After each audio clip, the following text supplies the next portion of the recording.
Good morning everyone. BEd second year, आपका paper है second, assessment for learning. हम पढ़ रहे थे ग्राफ के रेखा चित्र प्रस्तुतिकरण कि प्रदत्तों को हम रेखा चित्र पे किस तरीके से ग्राफ हम किस तरीके से बनाते हैं और ग्राफ कहते किसे हैं। आज हम पढ़ेंगे ग्राफ के प्रकार कि ग्राफ के प्रकार या ग्राफ की विधियाँ कौन कौन सी होती है। इसको प्रकार भी कह सकते हैं और विधियाँ भी कहते हैं कि ग्राफ के प्रकार या ग्राफ की विधियाँ कौन कौन सी होती है, मतलब ग्राफ कितने प्रकार से बनाए जा सकते हैं। तो सबसे पहला प्रकार आएगा वृत्त आरेख। वृत्त आरेख सबसे पहला प्रकार है ये ग्राफ का। ग्राफ के प्रकार तीन होते हैं, वृत्त आरेख, स्तंभारेख और स्तंभाकृति। लेकिन आज मैं आपको दो प्रकार पढ़ाऊंगी, वृत्त आरेख और स्तंभारेख। सबसे पहले वृत्त आरेख किसे कहेंगे। वृत्त आरेख जैसे हम कभी देखते हैं, मैं आपको एग्जांपल के तौर पे बता रही हूँ, फिर थोड़ी लिखवाऊंगी। हम देखते हैं कि ऐसे गोल आकार में कई सारी तरीके से एवरेज या कई सारी चीजों को दर्शाया गया होता है, कलर के माध्यम से, या हम ये कह सकते हैं बहुत सारी चीजों के माध्यम से कोई डिजाइन करके इसमें। तो इनमें जब हम कोई डिजाइन कर देते हैं या किसी में कलर कर देते हैं, अलग अलग कलर के प्रकार के बनाते हैं, तो क्या होता है, इसको कहते हैं वृत्त आरेख, जिसमें भी हम कई सारी चीजों को दर्शा सकते हैं। अब वृत्त आरेख होता है क्या इसको कहा गया है, जैसे वृत्त का क्षेत्रफल जो होता है, किस आधार में बनते हैं वृत्त आरेख। तो सबसे पहले वृत्त का क्षेत्रफल, वृत्त का क्षेत्रफल अर्धव्यास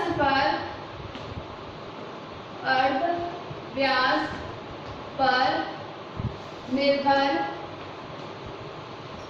अर्धव्यास पर निर्भर करता है, इसलिए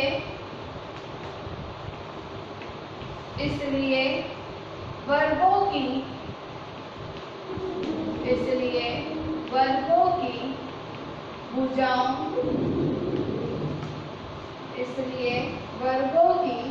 भुजाओं के अनुपात में ही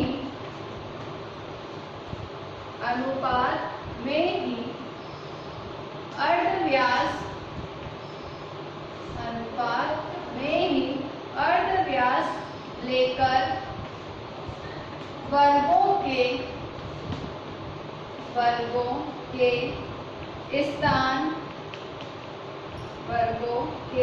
स्थान पर वृत्त भी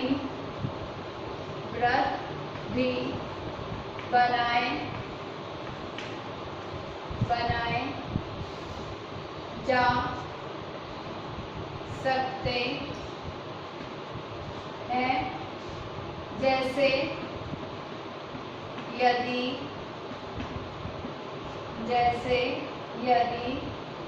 किसी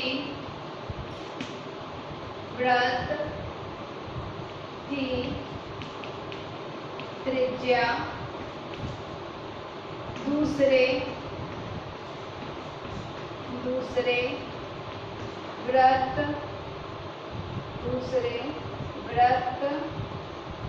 की त्रिज्या से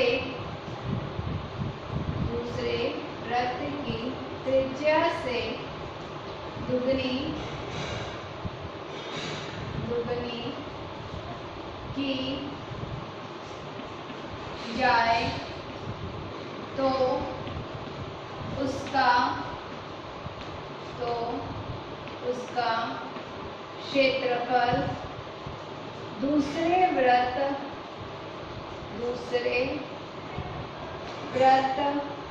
के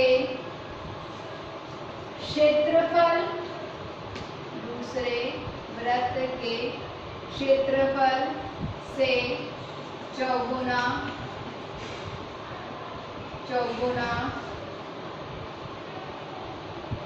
हो जाएगा।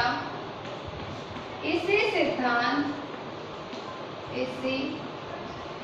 सिद्धांत के अनुसार, इसी सिद्धांत के अनुसार परिमाणों के वर्गमूल को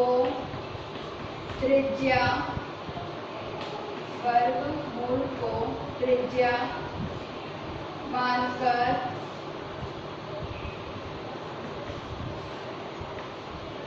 अल्पंकित उदाहरण को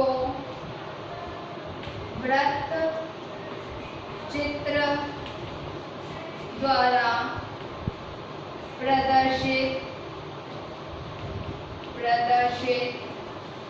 किया गया है। अब वृत्त आलेख किसे कहते हैं? जैसे इसमें समझाया गया है कि जो वृत्त का क्षेत्रफल होता है, हम वृत्त बनाते हैं उसका क्षेत्रफल देखते हैं, तो वृत्त का क्षेत्रफल किसके ऊपर निर्भर करता है? उसके अर्धव्यास पर। किसके ऊपर निर्भर करता है? उसके अर्धव्यास पर निर्भर करता है। इसलिए वर्गों की जो भुजा होती है, ये तो होता है वृत्त और ये होता है वर्ग। तो इस तरीके से जो वर्गों की जो भुजाएं होंगी, चारों भुजाएं होती हैं इसकी, तो वर्गों की भुजाओं के अनुपात में ही अर्धव्यास लेकर वर्गों के स्थान पर, अनुपात में क्या लेकर? अर्धव्यास को लेकर। किसके अनुपात में लेकर? वर्गों की भुजाओं के अनुपात में ही अर्धव्यास लेकर वर्गों के स्थान पर, जो ये वर्ग दे रखे हैं उसके स्थान पर वृत्त भी बनाए जा सकते हैं। मतलब वर्ग बने हुए हैं, लेकिन वर्गों की भुजाओं के अनुपात के आधार पर हम अर्धव्यास लेंगे और अर्धव्यास लेकर हम वृत्त भी बना सकते हैं।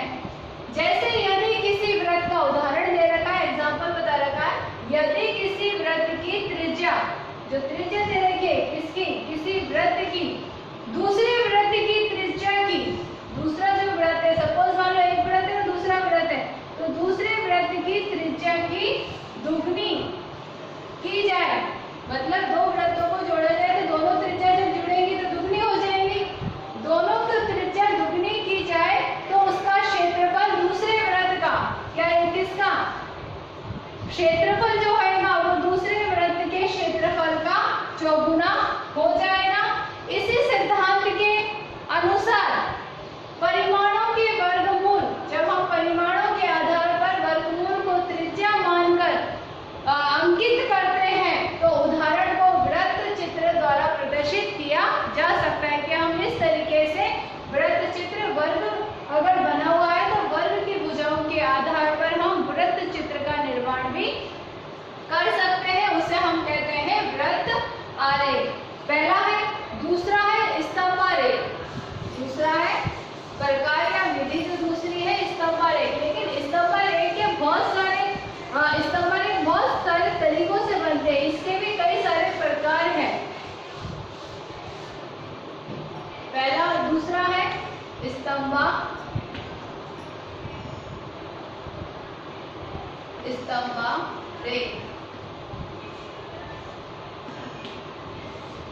स्तंभालेख में सबसे फर्स्ट आएगा। अब कौन कौन से स्तंभालेख होते हैं? तो पहला आएगा इसमें रेखा चित्र। अब रेखा चित्र किसे कहते हैं? जो रेखाओं के माध्यम से बनाए जाते हैं। जैसे इसे हम लिखेंगे, जब विभिन्न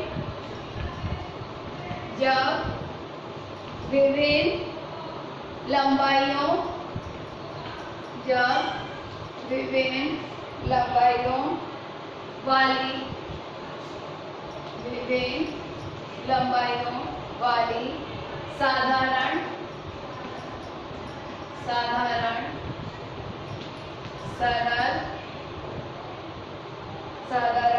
सरल रेखाएं दो या दो से अधिक पदों के पदों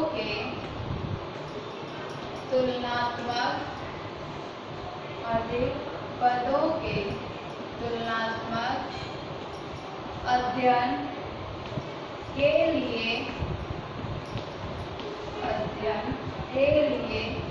खींची जाए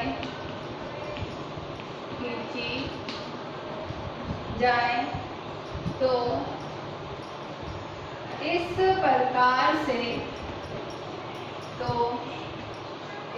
प्रकार से बने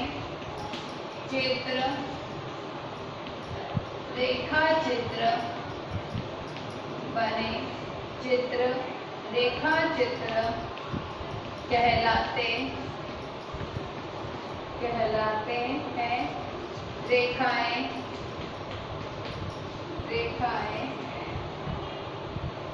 उद्रक तथा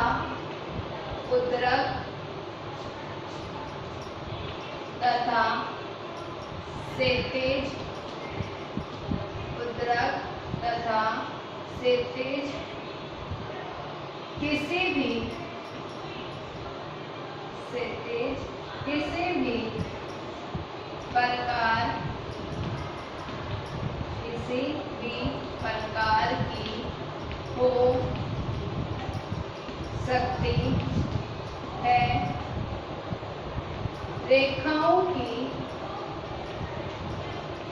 रेखाओं में मोटाई नहीं होती है। रेखा चित्र किसे कहेंगे कि जब हम मतलब स्तंभ रेखा के अंदर रेखा चित्र किसको कहेंगे, इसका प्रकार है स्तंभ रेखा। जब विभिन्न लंबाइयों वाली साधारण सरल रेखाएं दो या दो से अधिक पदों को तुलनात्मक मतलब दो रेखाएं बनाई गई है इस तरीके से। अब दोनों की जो रेखाएं बनी हुई है दोनों एक दूसरे से तुलना कर रही है। तो जब लंबाइयों वाली साधारण सरल रेखाएं दो या दो से अधिक पदों के तुलनात्मक अध्ययन के लिए खींची जाए तो कि दोनों की हमें तुलना करनी है उसके लिए खींची जा रही है तो इस प्रकार से बने चित्र रेखा चित्र कहलाते हैं। रेखाएं उद्रक तथा क्षैतिज किसी भी प्रकार की हो सकती है, मतलब रेखाओं का कोई प्रकार नहीं होगा, वो किसी भी प्रकार की हो सकती है और उसके आधार पर क्या बनाए जा सकते हैं, रेखा चित्रों का निर्माण किया जाता है। और रेखाओं में मोटाई नहीं होती है, जो रेखाएं खींची होती है वो बहुत बारीक खींची होती है, ऐसी मोटी रेखाएं नहीं होती हैं। तो रेखाओं के आधार पर जो चित्र बनते हैं या रेखा चित्र बनते हैं उसको हम क्या कहते हैं, रेखा चित्र कहते हैं। मतलब हम सपोज मान सकते हैं कि जो हम मैप देखते हैं उसमें पतली रेखाएं खींची होती है कई सारी जगहों को दर्शाने के लिए, एक मोटी सारी रेखाएं होती हैं, कोई तिरछी होती है। तो इस तरह की जो सीधी सिंपल और पतली रेखाएं होती हैं उसको हम रेखा चित्र कहते हैं। फिर दूसरा है इसी में स्तंभ रेखा, दूसरा प्रकार है सरल दंड आरेख। दूसरा प्रकार है सरल दंड चित्र। सरल दंड चित्र हम किसे कहेंगे, दंड चित्र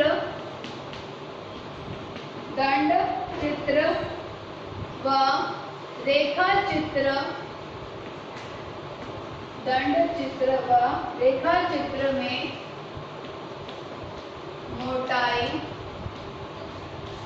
मोटाई का अंतर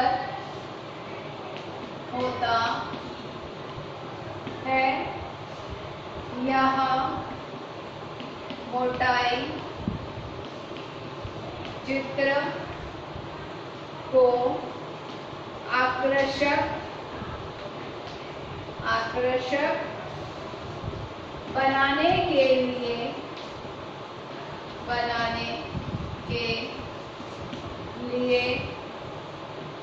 होती है एवं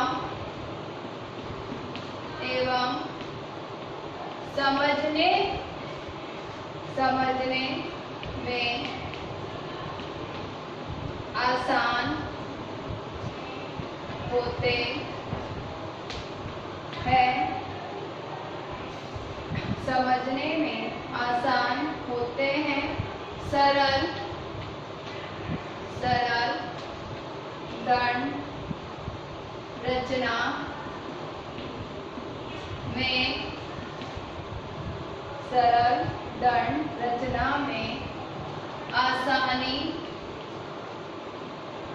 आसानी से समझ आ जाते हैं। व्यापारी व्यापारी तथा अर्थशास्त्री,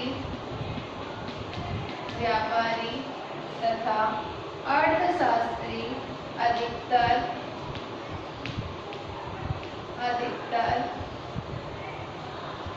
इसका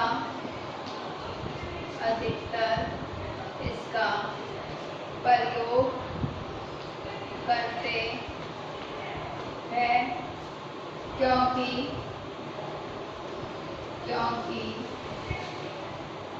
इससे तुलनात्मक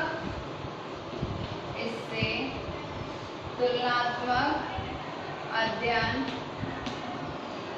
सरल हो जाता है। सरल दंड आरेख हम किसे कहेंगे? सरल दंड आरेख की दंड चित्र जो होता है या रेखा चित्र जो होता है, दंड जैसे हम कह सकते हैं, जो हम इस तरीके से वो बनाते रहते हैं तो उसको हम दंड कहते हैं। तो सरल दंड चित्र या जो रेखा चित्र होते हैं उसमें मोटाई का अंतर होता है। मतलब रेखा चित्र और दंड चित्र दोनों में किसका अंतर है? मोटाई का। क्योंकि रेखा चित्र में तो क्या होती है, रेखाएं पतली होती है, बिल्कुल बारीक झिनी झिनी रेखाएं होंगी, लेकिन दंड चित्र में रेखाएं जो होती है वो क्या होती है? मोटी होती है। और यह मोटाई चित्र को क्या बनाती है? जो मोटाई होती है रेखा की वो चित्र को क्या बना रही है? आकर्षक बनाने के लिए होती है एवं समझने में आसानी हो सके।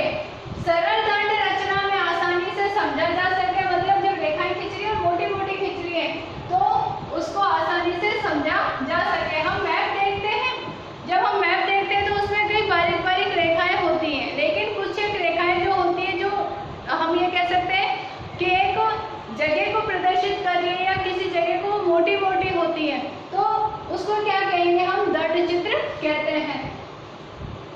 व्यापारी तथा अर्थशास्त्री, कौन कौन इसका ज्यादा प्रयोग करता है दंड चित्र का? व्यापारी तथा अर्थशास्त्री अधिकतर इसका प्रयोग करते हैं। किसका प्रयोग करते हैं?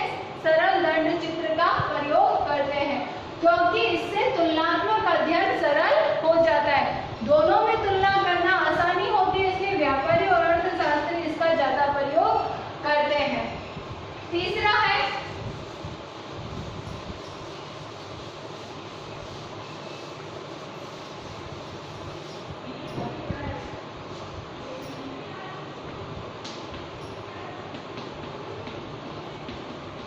स्तंभ आरेख में ही थर्ड पॉइंट है द्विदिशा दंड चित्र।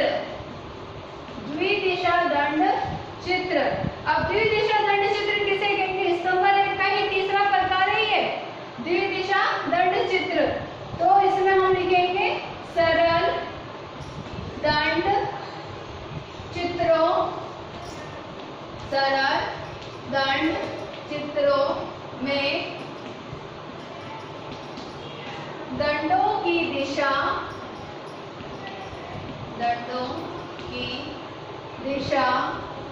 एक ही रहती है, किंतु द्विदिशा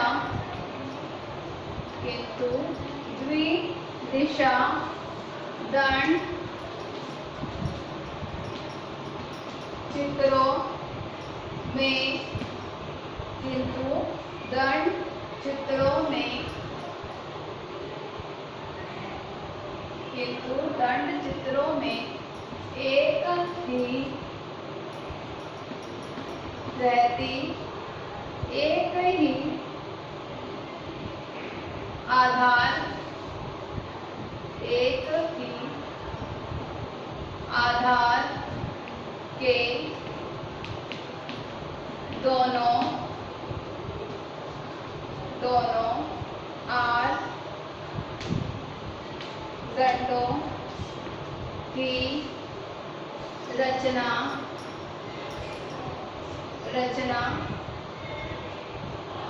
की जा सकती है। यह दो अंगों से बने समूह के प्रदर्शन के लिए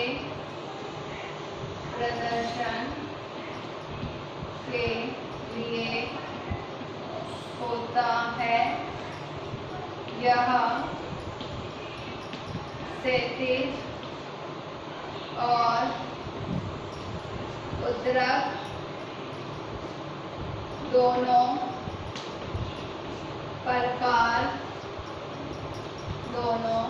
प्रकार के हो सकते हैं। अब तीसरा है द्विदिशा दंड चित्र। अब द्विदिशा दंड चित्र किसे कहेंगे कि जब सरल दंड चित्र जो होते हैं, जो सरल दंड चित्र जैसे हमने सेकंड पढ़ा था सरल दंड चित्र, तो सरल दंड चित्रों में दंडों की दिशा एक ही जो दिशा होती है वो क्या होती है, एक ही रहती है। किंतु सरल दंड चित्रों में तो क्या है, ध्यान रखना, सरल दंड चित्रों में दंडों की जो दिशा होती है वो एक रहती है, लेकिन द्विदिशा चित्र में, जो द्विदिशा दंड चित्र होता है उसमें एक ही आधार के, मतलब एक जो आधार है, एक ही आधार के दोनों आर दंडों की, मतलब दोनों जो दंड बनाए जाते हैं तो दोनों की जो रचना की जा सकती है यह दो अंगों से बने समूह के, किसके, दो अंगों के समूह से प्रदर्शन के लिए होती है। यह क्षैतिज और ऊर्ध्वाधर दोनों प्रकार के हो सकते हैं। मतलब जो द्विदिशा दंड चित्र होएगा उसमें दो अंगों के समूह के आधार पर दंड बनते हैं और इसके आधार पर उसका प्रदर्शन किया जाता है।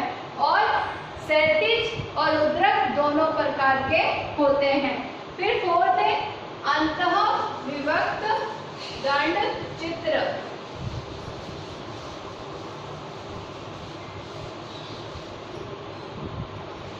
फोर्थ है स्तंभ 1 में फोर्थ है अंतः विभक्त दंड चित्र। अंतः विभक्त दंड चित्र जो होता है वो क्या होता है, किसी राशि को या हम ये कह सकते हैं भागों को प्रदर्शित करने के काम में आता है। जैसे जब एक ही राशि, जब एक ही राशि कई भागों में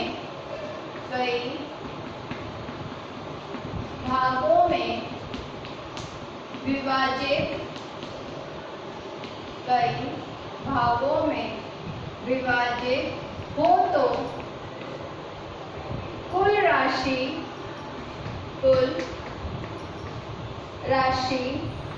तथा उसके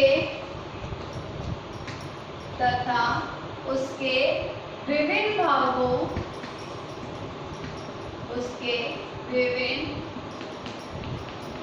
भागों को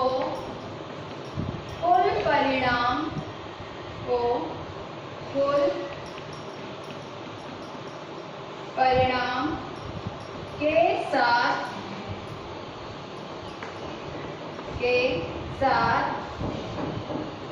रचना के साथ अपना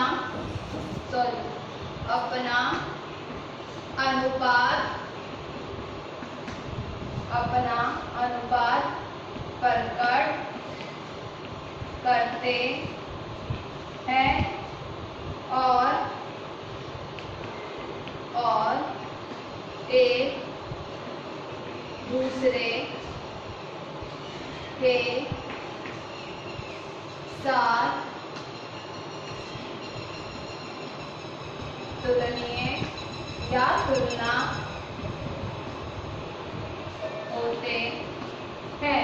मतलब अंतर्विभक्ति जो दंड चित्र होता है, जब एक ही राशि, जो राशियां होती हैं हमारी 12 राशियां होती हैं, जब एक ही राशि कई भागों में विभाजित हो तो एक राशि होती है उसको कई भागों में विभाजित कर देते हैं कि उसमें हम रत्न भी बता रहे हैं, उसके ग्रह भी बता रहे हैं, उपग्रह भी बता रहे हैं, उसमें हम गुण भी बताते हैं कि उस राशि के गुण कितने, उसका हम ये कह सकते हैं उस राशि का देवता कौन है, ये भी बताते हैं। तो एक जो राशि है उसको हम कई भागों में जब विभक्त करते हैं, विभाजित कर देते हैं, तो कुल राशि तथा उसके विभिन्न भागों को कुल परिणाम के साथ, किसके साथ, कुल परिणाम के साथ अपना अनुपात प्रकट करते हैं और एक दूसरे से उसकी क्या करते हैं, तुलना करते हैं। तो यह है फोर्थ भाग।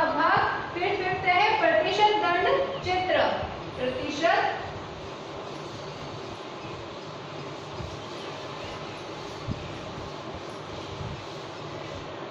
फिफ्थ है प्रतिशत, ये सारे स्तंभ के प्रकार है। प्रतिशत दंड चित्र। अब प्रतिशत दंड चित्र किसे कहते हैं, यहाँ पर पूर्ण मूल्य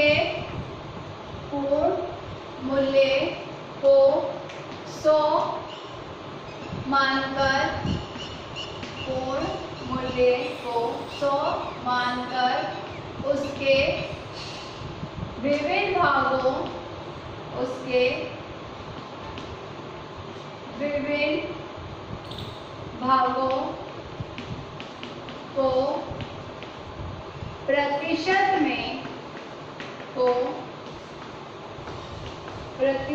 में प्रकट करते हैं। प्रत्येक दंड की लंबाई, प्रत्येक दंड की लंबाई और चौड़ाई बराबर होती है, क्योंकि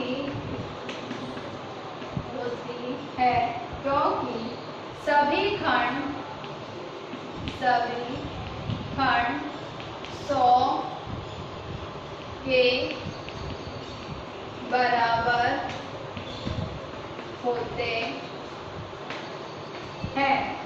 मतलब यहाँ पर हम क्या कह सकते हैं, जो प्रतिशत दंड चित्र होता है, तो प्रतिशत दंड चित्र जहाँ पर पूर्ण मूल्य 100 मानकर, क्रिया मानकर, जब सारे मूल्यों को हम 100 मान लेते हैं, 100 मानकर उसके विभिन्न भागों को प्रतिशत में प्रकट करते हैं।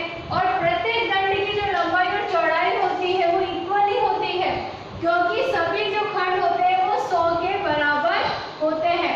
क्योंकि हमने क्या करा, जो पूर्ण मूल्य है, चाहे मूल्य कितना भी हो, हमने उसको क्या मान लिया, 100 मान लिया, और 100 मानने के बाद उसके हमने विभिन्न भाग कर दिए। जब विभिन्न भाग करे तो जो प्रतिशत था वो इक्वली था, तो इसलिए लंबाई और चौड़ाई भी दंड की जो होगी, रेखा चित्र की जो होगी, इक्वली होगी और उसको 100 बराबर भागों में बांट दिया जाएगा। सिक्स्थ है स्तंभ रेखा ही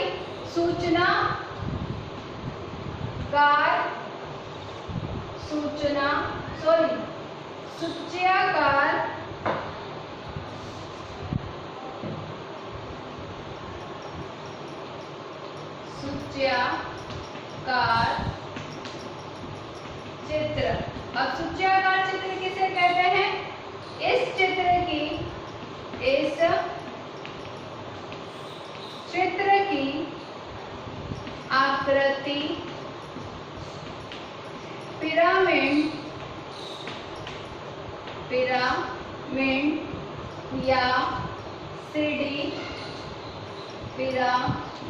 या सीढ़ी जैसी होती है। इसका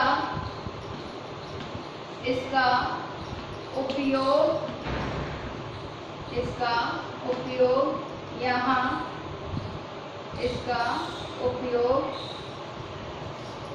वहाँ होता है जहाँ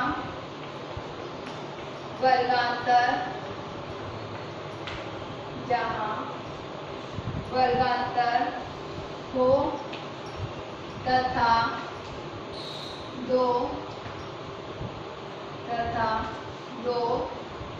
मालाएं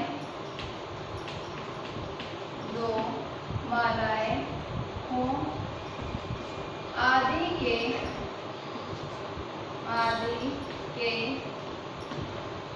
आधार दो मालाएं हों जिन्हें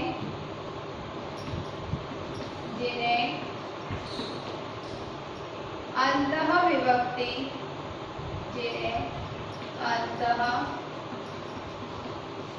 विभक्त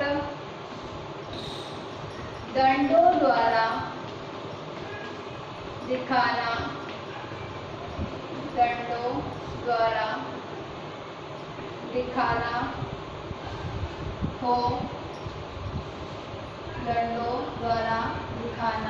हो। जनसंख्या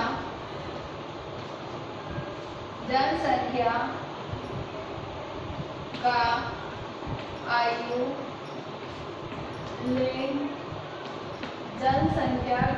आयु लिंग शिक्षा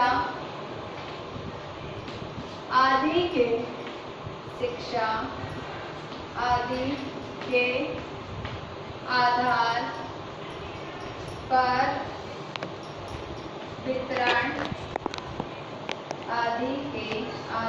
पर वितरण इस चित्र द्वारा दिखाया जा सकता है। अब सूच्याकार चित्र या दंड चित्र किसे कहते हैं?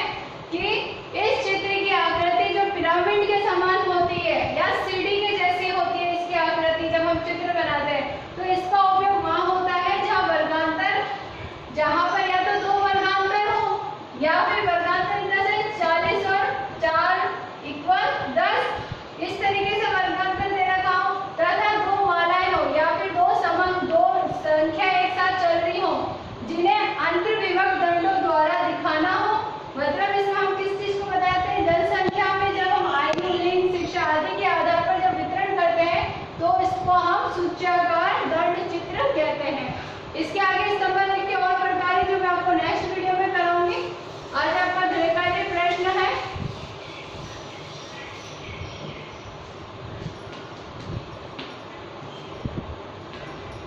फर्स्ट क्वेश्चन है आपका वृत्त आरेख किसे कहते हैं? इसका प्रयोग समझाएं।